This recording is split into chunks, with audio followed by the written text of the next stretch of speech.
TabBar menus are the menus that are mostly found at the bottom edges of mobile applications. While the menu items for the most frequently visited screens are located here, a larger menu list can be presented with a drawer that opens from the bottom edge. We need to prepare the menus to be added as TabBars at the bottom of each screen and for the footer element. The additional menu list to be opened by sliding from the bottom edge into the screen with the drawer method should also be prepared as another screen. Open the screen where you will add the TabBar menu. Add the footer element with drag and drop.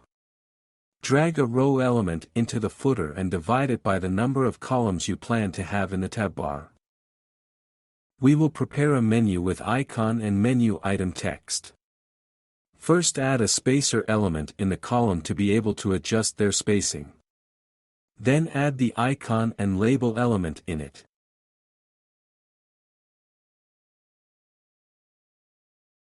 Select the spacer element and change the content sorting direction to vertical. Arrange the two elements spacing to 4 pixels. Select the icon element and replace the icon with a dashboard type icon using properties. Type dashboard in the text of the label element below. We've added our first menu item. You can edit the properties of both icon and label elements, such as color and size, with the typography section of the styling panel.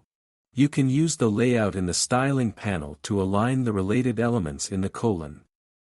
Next, select the spacer element and copy it from the handle menu. For this process, you can use the keyboard shortcut Ctrl+C for Windows users, Command+C for Mac OS. Select the next column and paste it using the handle menu. You can use the shortcuts for the paste operation as well as for the copy operation. Add other menu items by changing the properties of the icon and label elements.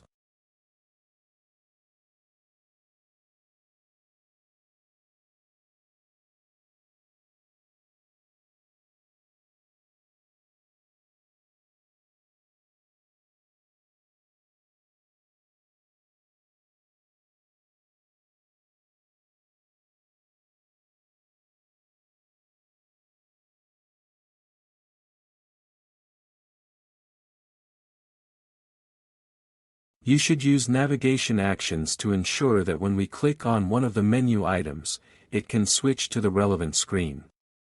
When navigating to menu items, it would be better to give it to its parent column, not the item name.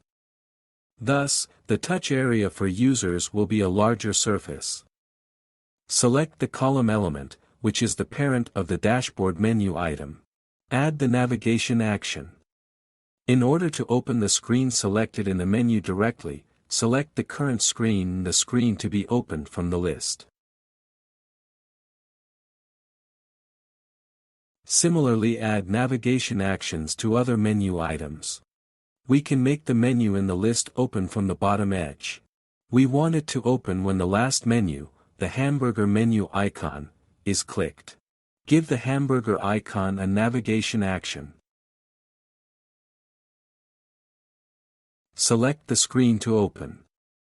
Add the action by selecting the opening type as drawer and the direction as the bottom edge.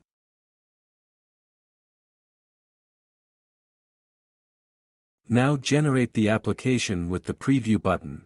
Open the inspect view so that the browser can view the screen as it does on mobile devices. You can also use the F12 shortcut from the keyboard. Switch to mobile view from the open section. You can specify the device type or width from the top edge. We can see TabBar under the dashboard screen that opens. We see the list type menu opening as a drawer with the hamburger icon. When we clicked on one of the TabBar menu, we tested the opening of the relevant screen. With a similar development process, you can quickly create menus for your mobile applications and add them to other screens with copy/paste.